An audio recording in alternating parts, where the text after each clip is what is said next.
Shalom, Bapak Ibu, saudara-saudari yang terkasih dalam Tuhan Yesus Kristus. Bersyukur kepada Tuhan karena kita dapat berjumpa kembali di ibadah online Yamari yang ke-163 ini. Semua karena anugerah dan kemurahan Tuhan yang telah memelihara dan memberkati kita hingga saat ini. Mari kita bersama-sama agungkan dan muliakan Tuhan dengan menyanyikan pujian Ku sanjung Kau di tempat yang maha tinggi, karena hanya Tuhanlah satu-satunya yang kita sanjung dalam hidup kita.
Bapak Ibu, saudara-saudari, mari kita mulai ibadah online Yamari ke-163 ini.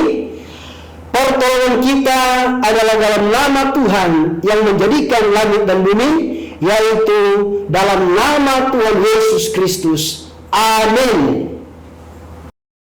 Haleluya, haleluya. Bapak Ibu, saudara-saudari yang terkasih, mari kita bersama-sama bersuka cita di hadapan Tuhan. Kita menaikkan pujian kita kepada Tuhan yang berkata, segala puji syukur hanya bagi-Mu Tuhan, karena hanya bagi Tuhanlah segala pujian dan syukur itu.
Bapak Ibu, saudara-saudari yang terkasih dalam Tuhan kita Yesus Kristus, kita telah menaikkan pujian di hadapan Tuhan.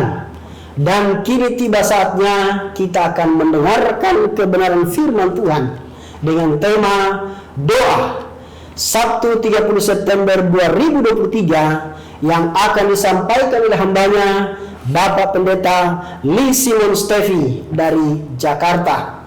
Mari kita sambut kebenaran firman Tuhan dengan pujian yang berkata, hatiku percaya. Hati kita percaya kepada Tuhan. Karena itu mari kita naikkan pujian ini bersama-sama.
Selanjutnya kami serahkan kepada hambanya Bapak Pendeta Lee Simon Stevi.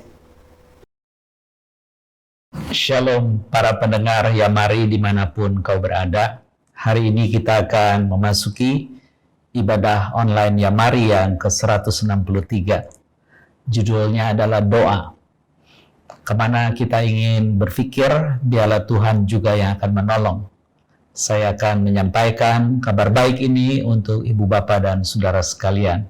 Kiranya berkenan dan melengkapi kita, kenapa kita harus tetap berdoa. Sebelumnya mari kita berdoa sebelum membaca dan merenungkan firman Tuhan. Mari kita berdoa.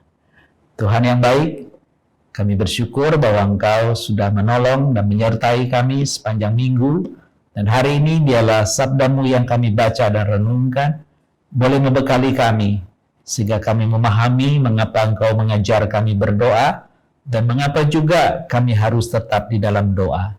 Kiranya Engkau berkenan menolong, sehingga Roh Kudus mencerahkan dan melengkapi setiap kami.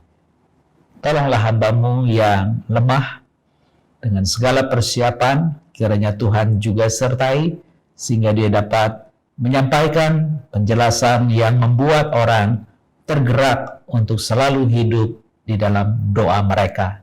Kiranya Engkau berkenan menyertai kami semua. Di dalam Putra-Mu Yesus Tuhan, kami menyerahkan dan memohon, sehingga ibadah ini hanya menyenangkan Engkau Allah, kepada Allah Tritunggal yang kudus. Dan di dalam Putra-Mu Yesus Kristus Tuhan dan Juru Selamat, kami memohon. Amin.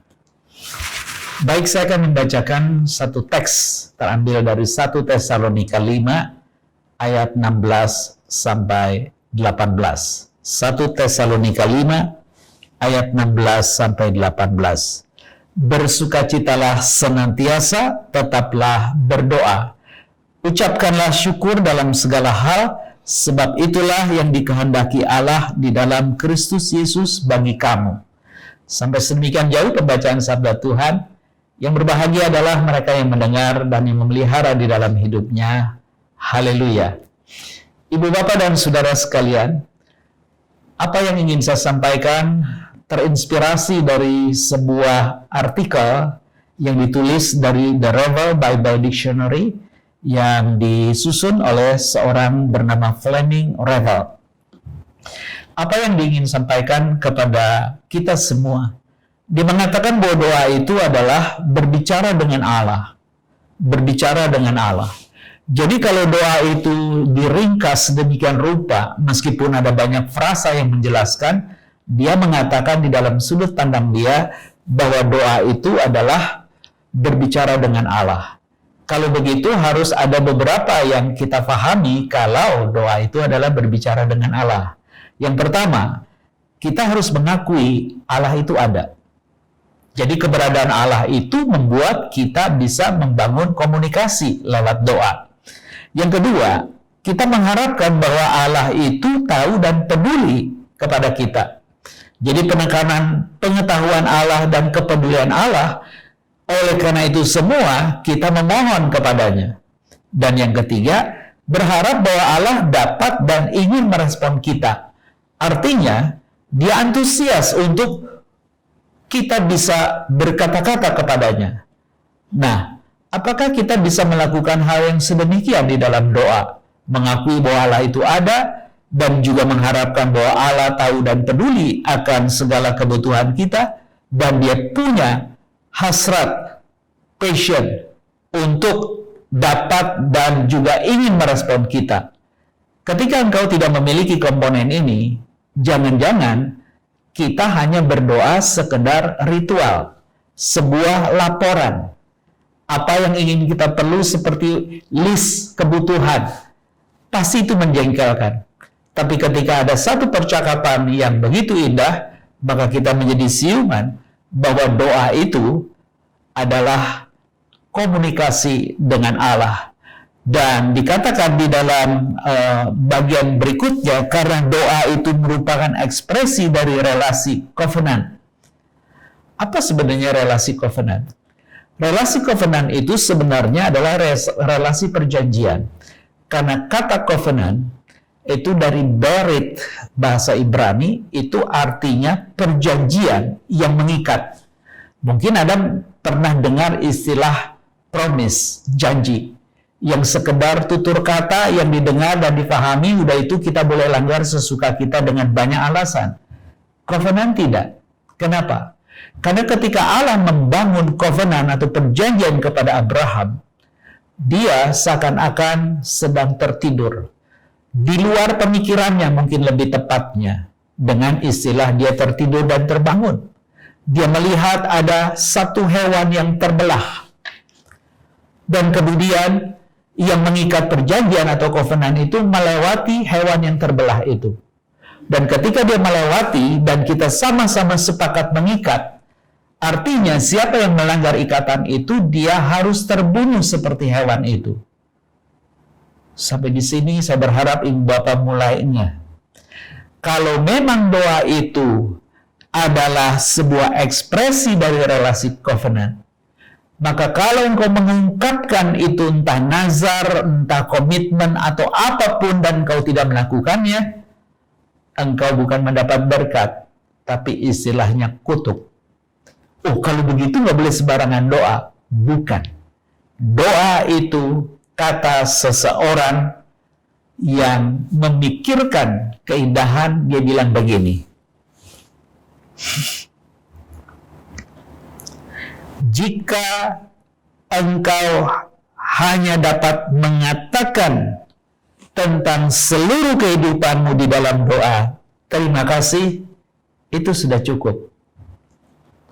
Jadi kalau di dalam isi doa Anda hanya menyebut terima kasih, itu udah cukup. Filsuf Jerman yang bernama Meister Eckhart, hidup 1260 sampai 1328, abad ke-13, abad ke-14.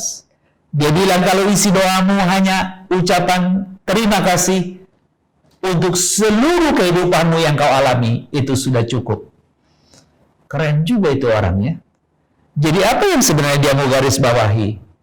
Seseorang juga mengatakan begini, adalah lebih baik di dalam doa itu, ya, memiliki sebuah hati tanpa kata-kata, kata dia, ketimbang banyak kata-kata dan tidak ada hatinya. Bingung ya?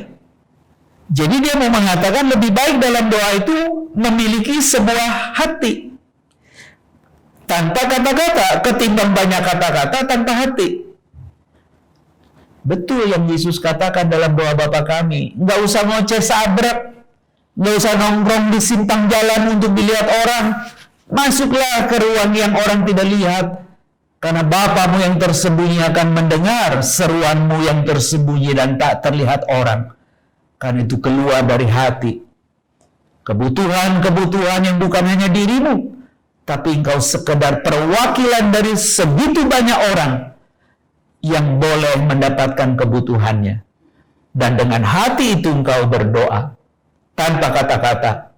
Dan kalau Eckhart mengatakan terima kasih saja, itu sudah cukup untuk semua pengalaman yang luar biasa dalam seluruh kehidupan. Engkau mengatakan terima kasih. Itu sebuah kata yang sangat dalam, Ibu Bapak. Kenapa? Terlalu banyak yang kuterima sehingga susah untuk aku ceritakan.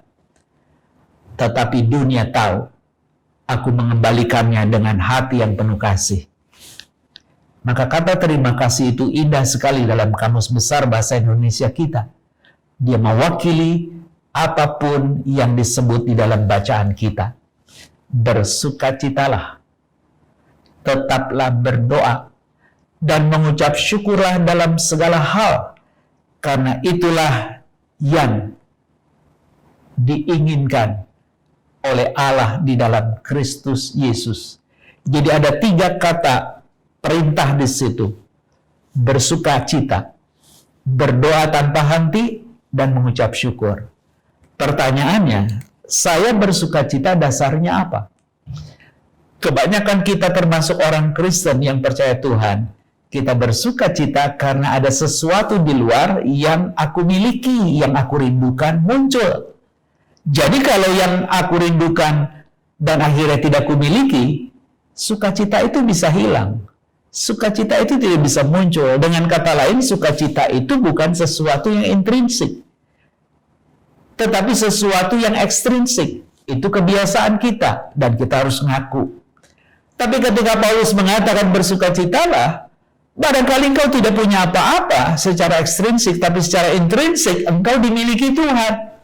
Jadi karena dia sudah mati untuk menebus kita, dan dia mau menjadikan engkau anak-anaknya karena Yesus Putra Allah, dia jalan kebenaran dan hidup, dan tidak ada orang yang sampai kepada Bapa kecuali melalui Yesus, maka kita menjadi siuman. Kenapa harus meminta dalam namanya? Karena dialah yang menjadi mediator. Lalu kalau kita tahu bahwa doa itu dialamatkan kepada Bapa di surga yang memiliki yang memiliki langit dan bumi selaku khalik, lalu dari mana getar untuk kita bisa berdoa dan bersukacita, selalu berdoa dan mengucap syukur? Roh Kudus yang melahirbarukan Anda dan saya. mencerahkan bahwa saya berdoa karena ada sebuah kebutuhan. Bukan. Tapi doa itu, kata Martin Luther, adalah seperti sebuah nafas. Sehingga dia mengatakan untuk menjadi seorang Kristen tanpa doa, ya, adalah seperti orang yang ingin hidup tanpa nafas. Faham nggak? Kalau Anda dan saya menjadi orang Kristen tanpa doa, seperti orang yang mau hidup tanpa nafas, omong kosong. Jadi kalau memang doa itu adalah bagian intrinsik, engkau dan saya suka atau tidak, harus terima. Mau cembetut, pilihanmu. Mau bergembira, tekad kita. Maka Paulus bilang, aku orang yang terpenjara dan sebentar dieksekusi. Aku pilih ingin bersuka cita, karena dia sudah menebus dan memiliki saya. Maka hidupku bukan aku lagi, tapi iman kepada anak Allah yang mengasihi aku dan yang menyerahkan dirinya bagiku. Maka keuntungan bagiku adalah aku boleh mati bersama dia. Tapi kalau aku hidup, aku boleh berbagi apa yang dia sudah persembahkan bagiku, yang ku terima, dan sekarang aku kasih lagi. Keren ya? Kita sebagai orang percaya, dasarnya apa yang Allah sudah perbuat di dalam Yesus Kristus. Dan kalau memang kita harus tetap berdoa, tanpa henti itu arti kata bahasa Yunaninya. Berdoa tanpa henti. Loh, kalau saya nyetir, saya masih merem. Yang nyuruh merem siapa kalau doa? Kalau doa itu bukan soal meremnya. Kalau memang itu berbicara dengan Allah, ngomongnya yang penting. Oh jadi Pak, kalau doa boleh melek. Siapa yang larang? Orang nggak ada perintah, nggak ada manualnya. Tapi kalau Anda mau merem, itu kan urusan karena turunan pendeta kita kalau doa merem. Makanya kalau ada undangan pendeta melek, Anda nggak suka dan nggak diundang lagi itu pendeta karena duniawi. Buat saya itu nggak menjadi hal yang harusnya mengganggu kita. Ada seorang yang menulis judul Prayer with the Open Eyes. Berdoa dengan mata yang terbuka. Karena bagi dia doa itu bukan soal melihat, tapi berkata-kata dengan hati. Kalau Anda punya hati, nggak punya kata-kata, nggak apa-apa juga katanya. Tadi kita sudah dengar kutipannya. Kenapa? Karena kalau engkau banyak kata-kata tidak ada passion hatimu, ya kan itu namanya cuma ngomong doang. Tapi ketika hatimu itu ada sesuatu beban yang kau ungkapkan, terkadang dia hanya sekedar isakan. Terkadang tidak ada isakan karena tidak ingin terdengar. Terlihat lelehan air matanya. Orang sudah tahu dia membutuhkan apa. Bisakah kita berdoa seperti itu? Kalau tidak bisa, barangkali kita sedang melakukan doa itu sekedar ritual. Fleming Ravel itu menjelaskan kalau doa itu ada kait dengan merawat atau mengekspresikan relasi covenant yang kalau Anda dan saya sudah mengatakannya dan tidak melakukannya, bukan berkat yang kita dapat, tapi kutuk. Itu sebagai ungkapan covenant perjanjian lama Tuhan dengan Abraham. Tapi ketika Tuhan membangun hubungan melalui Kristus dengan Anda dan saya lewat gereja di perjanjian baru, maka Allah dalam Kristus membangun ikatan pribadi dengan semua orang yang menerima penawaran keselamatannya. Dan siapa yang ingin menunjukkan keselamatannya kepada dunia supaya orang juga mendapatkan penawarannya, maka dia harus berbuat baik, bukan sebagai syarat keselamatan, tapi buah keselamatan. Dan ketika Anda dan saya dalam konteks ini doa itu, kita menjadi siuman bukan petisi kepada keilahian yang berjarak jauh di sana, tapi ada di dalam batin. Dan Paulus pernah mengatakan soal firman iman yang dekat di hati dan di mulut, yang percaya dibenarkan dan dengan pengakuan diselamatkan. Maka Anda dan saya menjadi orang yang punya persekutuan dengan Allah yang maha itu di sana, sekarang ada di sini. bercakap-cakap seperti seorang anak yang mendekat memohon kebutuhannya. Kenapa? Karena Roh Kudus itu melahirbarukan Anda dan saya. Harusnya kita hidup punya perilaku baru sebagai anak-anak Tuhan. Maka model komunikasinya atau model doanya menjadi berbeda. Karena kita mungkin masih terjebak hari ini bahwa doa itu merubah apa yang Allah pikirkan. Yang sesungguhnya doa itu merubah apa yang sedang saya harapkan dalam pikiran. Maka dia mau kita sekarang merubah itu. Maka sering doa itu jawabannya bisa tidak. Karena itu berbahaya buat kita permintaan yang kita naikkan. Atau tertunda karena ada yang lebih baik yang sedang dia siapkan buat kita. Maka di dalam penantian kita menjadi siuman bahwa doa sebagai ekspresi perjanjian baru itu sebagai orang-orang yang diselamatkan untuk mewujudkan perbuatan baik yang dia sudah ciptakan sebelumnya dan dia mau kita buat di dalamnya. Ya mari juga barangkali punya cita-cita, punya mimpi yang terkadang tersendat oleh karena waktu yang belum sampai seperti yang Tuhan mau. Dan sering kita mau mendahului sehingga kita menjadi khawatir, kita menjadi takut dan lain sebagainya. Kenapa kita tidak mulai dengan berdoa? Dan di dalam doa ini bukan lagi sebuah ritual, tetapi doa itu adalah merawat relasi yang Tuhan sudah bangun sebagai anak-anak Allah karena Yesus Putra Allah. Jadi sebenarnya doa itu berkait dengan Allah Tritunggal, kata Fleming Revel. Kenapa? Karena berkait dengan Bapa. Doa kita alamatkan kepada Dia melalui doa Bapa kami. Bapa kami yang di surga, dikuduskanlah namamu, datanglah kerajaanmu, jadilah kehendak-Mu di bumi seperti yang di surga. Itu bagian aspek Allah yang maha itu menjadi dekat seperti relasi anak dengan Bapa. Sangat intim.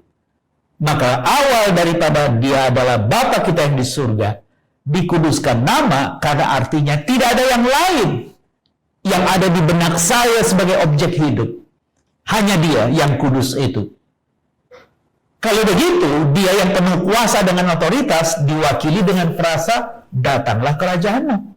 Supaya Dia memerintah dalam hidup kita. Dan bukan soal yang kita mau mewujud. Jadilah kehendak-Mu sebagai raja, bukan saya. Saya hanya pewaris kalau saya bertekad merawatnya. Apakah berhenti di situ?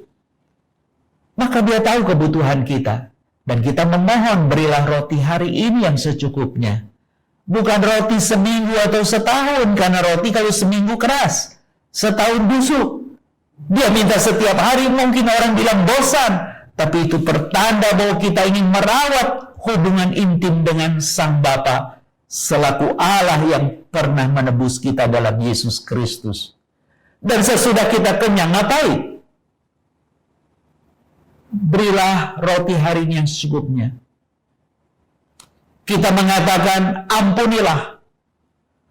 Karena memang itu, oleh karena itu engkau kenyang, supaya engkau menjadi saksiku, kata Tuhan.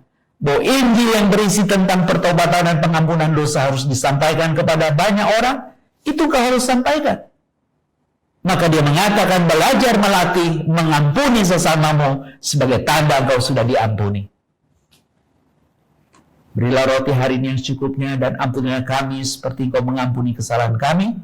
Berikutnya jangan membawa kami kepada pencobaan, melainkanlah lepaskan kami daripada yang jahat. Artinya engkau selalu merawat kekudusan dengan tidak menjebak diri jatuh ke dalam keberdosaan. Kenapa? Karena Allah yang kita sapa dengan Bapa adalah pemilik kerajaan dan kuasa sampai selama-lamanya. Jadi doa itu diarahkan kepada Bapa dengan detil penjelasan yang Yesus ajar sedemikian. Keseimbangan untuk mengutamakan Allah dan menjaga keseimbangan itu dengan kecukupan diri.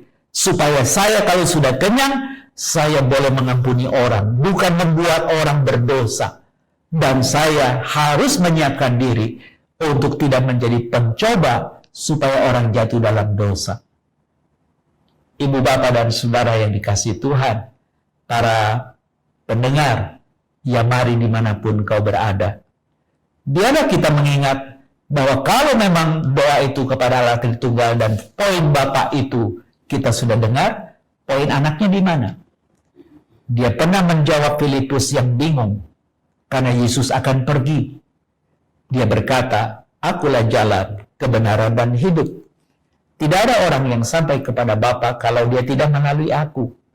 Itu sebab di dalam doa, kita selalu memohon di dalam nama Tuhan Yesus Kristus. Karena dialah jalan yang memberikan kepada kita sebuah tujuan yang pasti. Dia adalah kebenaran, tidak ada kepalsuan di situ. Bahwa lewat jalan itu kita sampai kepada kehidupan yang kekal. Karena dia sudah berperan sebagai imam yang tidak mengorbankan hewan, tapi dirinya. Dan dia mengatakan apa yang Bapa minta dia katakan supaya kita mendengar dan mengetahui kehendak Bapa. Dan memiliki hidup, dia berperan sebagai raja. Kebenaran dia berperan sebagai nabi. Hidup dia berperan sebagai raja. Karena musuh terakhir maut sudah dikalahkan. Jadi lewat dialah menjadi imam, nabi, dan raja, kita mengatasnamakan segala permohonan. Lalu peran Roh Kudus di mana? Peran Roh Kudus adalah seperti Luther mengatakan, engkau menjadi orang Kristen yang hari ini, mau tidak mau, harus engkau berdoa. Karena engkau sudah menjadi makhluk yang dihidupkan oleh Yesus Kristus, supaya nafas yang engkau serap itu adalah anugerah. Engkau keluarkan itu dengan produk-produk kebaikan atas nama anugerah. Itu doa. Allah Tritunggal berkarya buat kita. Dan kepada dialah Allah Tritunggal kita sampaikan permohonan. Kalau sedemikian jauh kita mendapatkan bagian pengertian yang disampaikan oleh Fleming Ravel, maka biarlah engkau dan saya hari ini boleh memahami apa yang seseorang pernah mengatakan, yaitu Spurgeon. Tadi saya sudah menyampaikan Eckhart untuk mengatakan kata terima kasih. Saya mengutip Luther bahwa makhluk hidup itu perlu nafas. Kalau tidak, itu orang Kristen yang tidak suka berdoa.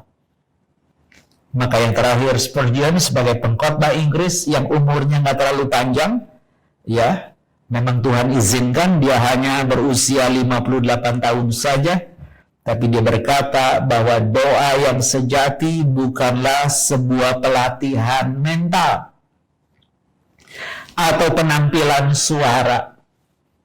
Bukan. Maksud dia doa itu bukan saya sedang menyiapkan mental untuk bisa menghadapi masa depan bersama Tuhan dengan kata-kata tutur yang indah yang saya katakan. Bukan.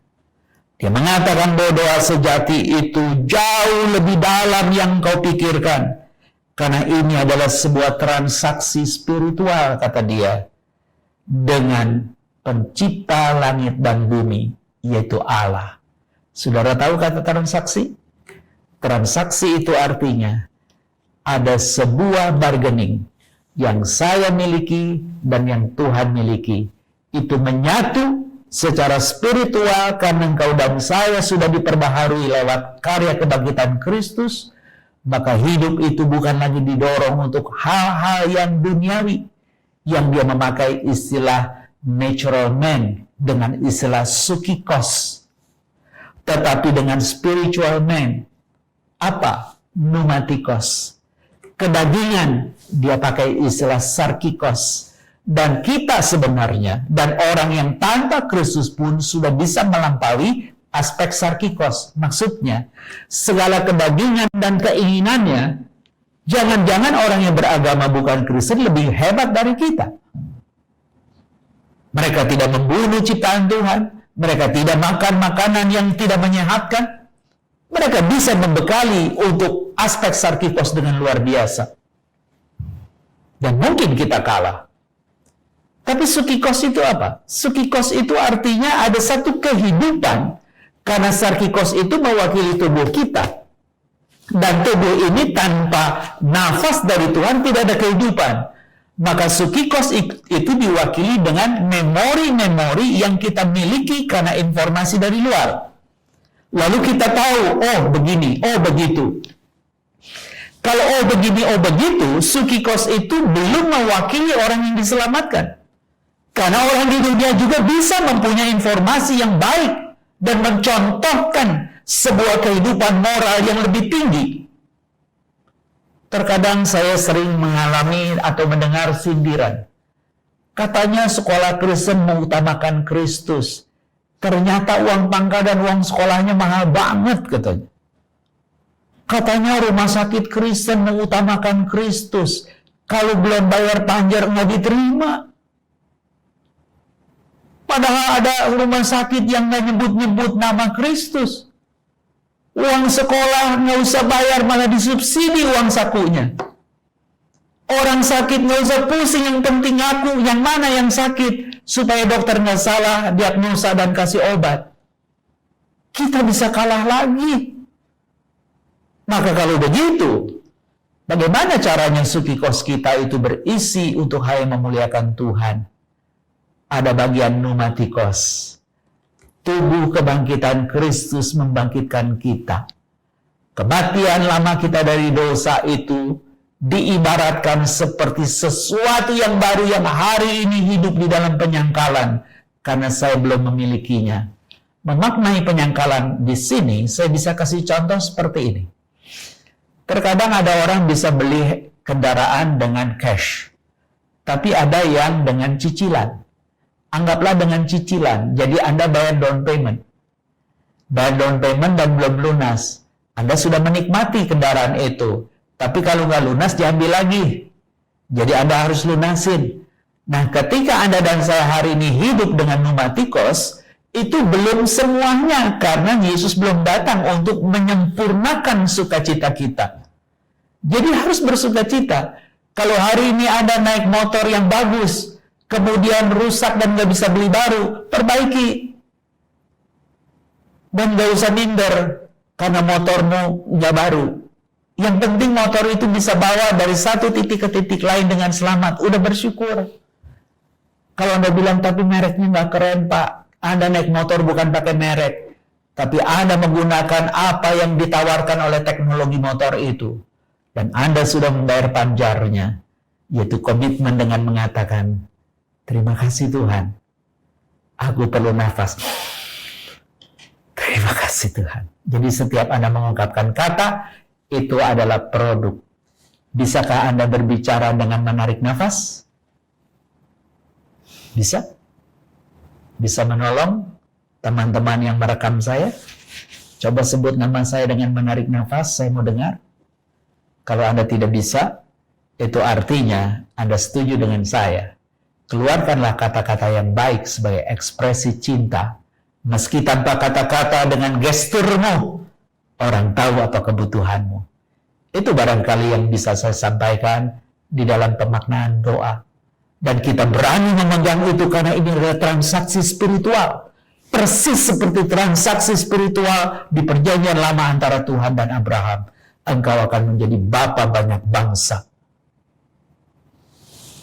Anda tahu ketika Abraham mati dia punya anak berapa? Enggak seperti janji Tuhan, bintang di langit dan pasir di pantai laut. Enggak. Tapi yang terpilih itu mengejutkan. Dan hari ini begitu banyak sehingga tak terhitung. Itu dimulai dari iman Abraham yang berkorban. Dia rela karena dia tahu Allah yang dia percaya adalah Allah yang membangkitkan orang mati kepada hidup. Dan memberikan dari tidak ada menjadi ada. Itu nubuatan kematian Kristus yang paling awal. Karena Ishak sebagai anaknya harus dipersembahkan. Dan Ishak nggak pernah mati. Karena ada penggantinya anak domba yang tersangkut tanduknya. Dan dia yang terbunuh. Tahukah Anda siapa wujud anak domba yang tanduknya terjerat semak belukar itu? Dialah wujudnya Yesus Kristus, anak domba Allah. Dia mati buat kita. Dan kalau Anda dan saya mempunyai mempunyai hidup sebagai makhluk hidup dengan istilah pneumatikos, roh Tuhan ada di situ, yaitu Roh Kudus yang membuat kita itu selalu mau membangun hubungan. Karena ekspresi doa kita adalah ekspresi kepada Allah Tritunggal, Bapa, Anak, dan Roh Kudus. Biarlah Anda dan saya hari ini boleh menggenapkan segala karya kita di dalam doa, tidak pernah salah kepada Bapa. Oleh karena Yesus Kristus yang sudah melahirkan baru saya menjadi anak-anak karena Roh Kudus. Dan di dalam Allah Tritunggal itulah ekspresiku bersukacita. Dan tak henti untuk berkata-kata, karena Dia sudah mati. Dan kata mengucap syukur punya arti kata dasar karis, yaitu Allah menyerahkan anaknya Yesus Kristus untuk mati bagi kita. Dari atas dasar karya itulah kita bersyukur, kita bersukacita. Jadi di tengah itu, untuk menjaga sukacita dan bersyukur adalah berdoa. Kalau sedih, berdoalah. Kalau sedang senang, berdoalah. Sedang susah dan tidak berpengharapan, berdoalah. Karena begitu engkau mengatakan amin, transaksi spiritualmu terjadi, engkau akan bersukacita. Karena kita sedang membangun sebuah hubungan transaksi dengan Allah pencipta langit dan bumi. Kalau engkau tidak punya apa-apa, kata Paulus, engkau menjadi orang yang bisa berbagi apa-apa. Meskipun kau hari ini berduka, engkau menyampaikan kabar sukacita. Itulah penyangkalan. Dan kau tetap bisa bertahan karena Dia memelihara kita. Kiranya Tuhan menolong, Tuhan menyertai. Dan biarlah campur tangan Allah Tritunggal menyertai kita sekalian. Mari kita berdoa. Tuhan yang baik, kami baru saja membaca dan merenungkan bagian pemikiran daripada doa. Bukan berarti kami tidak bisa berdoa, tapi sering kami menyalahartikan dan menyalahgunakan apa yang kami kerjakan di dalam doa. Padahal doa itu berbicara dengan Allah. Berarti di dalamnya harus ada kejujuran. Kalau itu menjadi sebuah transaksi, tidak sekedar hasrat karena kebutuhan, maka di sana harus ada tanggung jawab.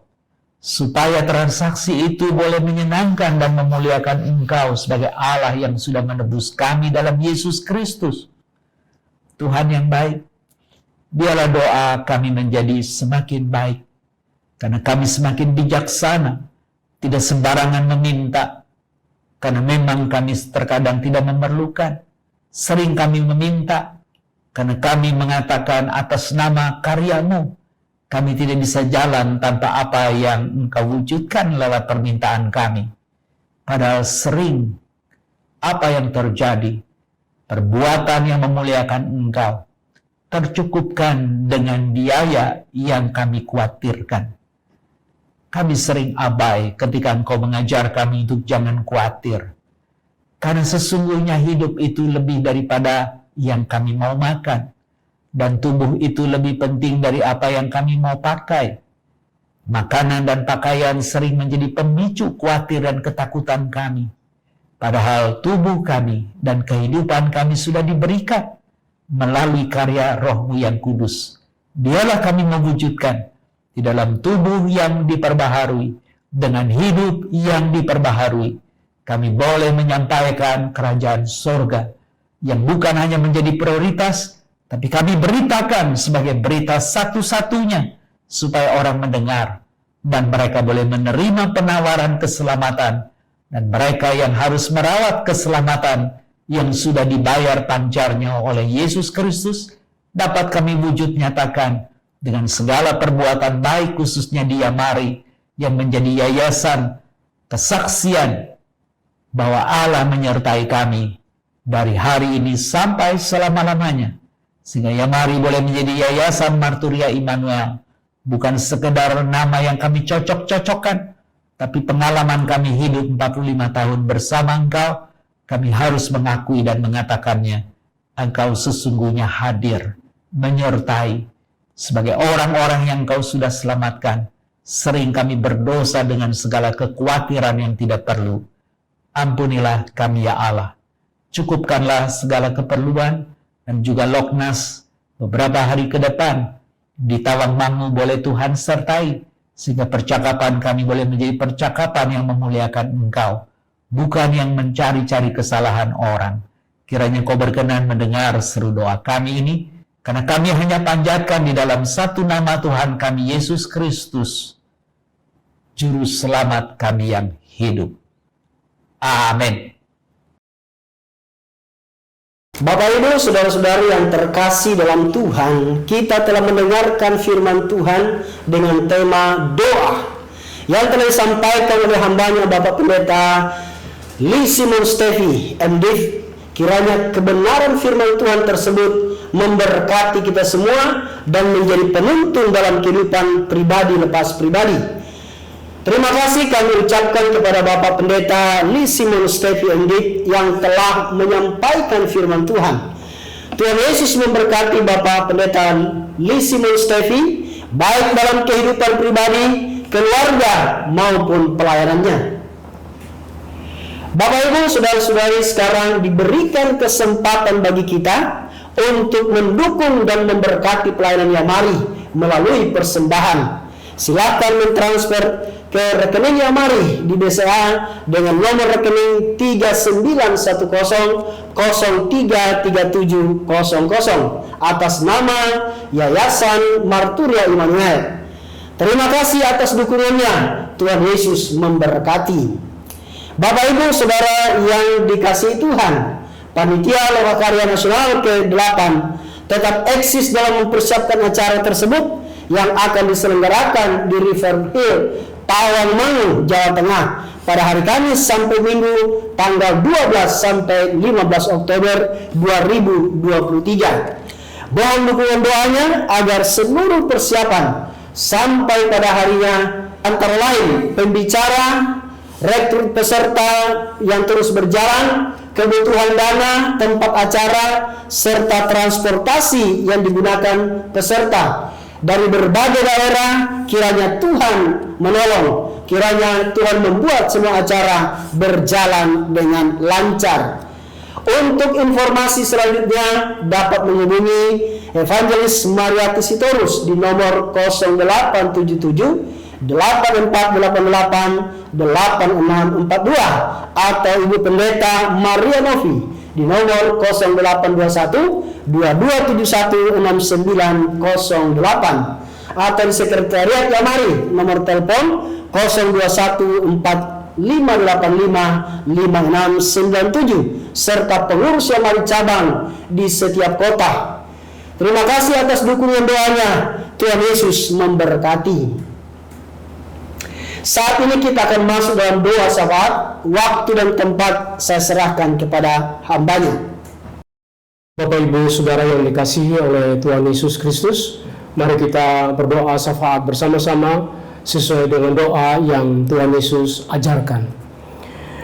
Bapa kami yang di surga, dikuduskanlah namamu, datanglah kerajaanmu, jadilah kehendak-mu di bumi seperti di surga. Berikanlah kami pada hari ini makanan kami yang secukupnya, dan ampunilah kami akan kesalahan kami, seperti kami juga mengampuni orang yang bersalah kepada kami. Dan janganlah membawa kami ke dalam pencobaan, tetapi lepaskanlah kami daripada yang jahat. Karena Engkau yang punya kerajaan, dan kuasa, dan kemuliaan, sampai selama-lamanya. Dan doa ini kami panjatkan di dalam nama Yesus Kristus Tuhan, Allah yang hidup, penjawab doa yang pasti, Sang Immanuel, yang akan terus menyertai kami sekalian sekarang ini sampai selama-lamanya. Amin. Bapak Ibu, saudara-saudari, kita akan menerima doa berkat yang akan dipimpin oleh Bapak Evangelis Michael Bambang Suwono. Sebelumnya, mari kita nyanyikan pujian kemuliaan bagi Allah di tempat yang maha tinggi.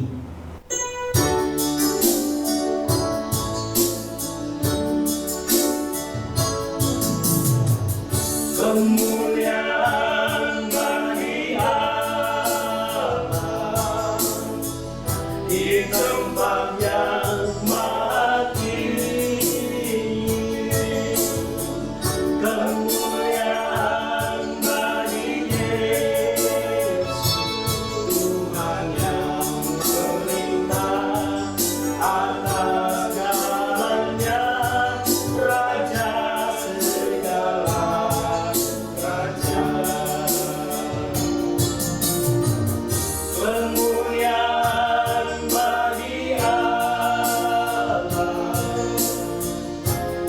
tempat yang maha tinggi. Kemuliaan bagi Yesus, Tuhan yang memerintah atas segalanya, Raja segala raja. Tuhan yang memerintah atas segalanya, Raja segala raja.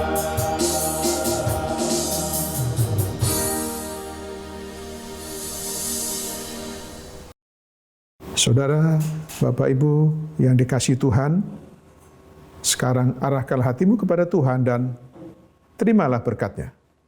Turunlah kiranya kasih karunia, rahmat, damai sejahtera dari Allah Bapa, cinta kasih Tuhan Yesus Kristus dan persekutuan dengan Roh Kudus menyertai kehidupan pribadi, keluarga, pekerjaan dan pelayanan saudara mulai saat ini sampai Maranatha.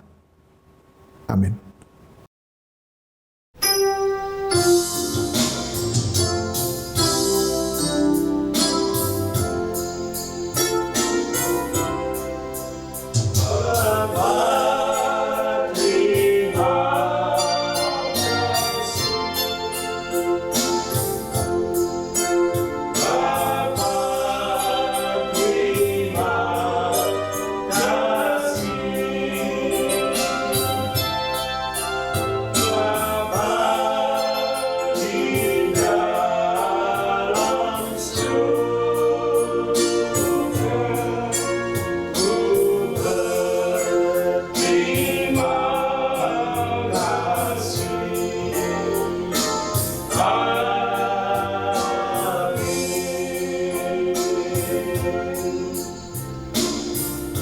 Shalom, sampai jumpa lagi di ibadah online yang mari ke-164 di bulan Oktober 2023. Tuhan Yesus memberkati kita semua. Amin.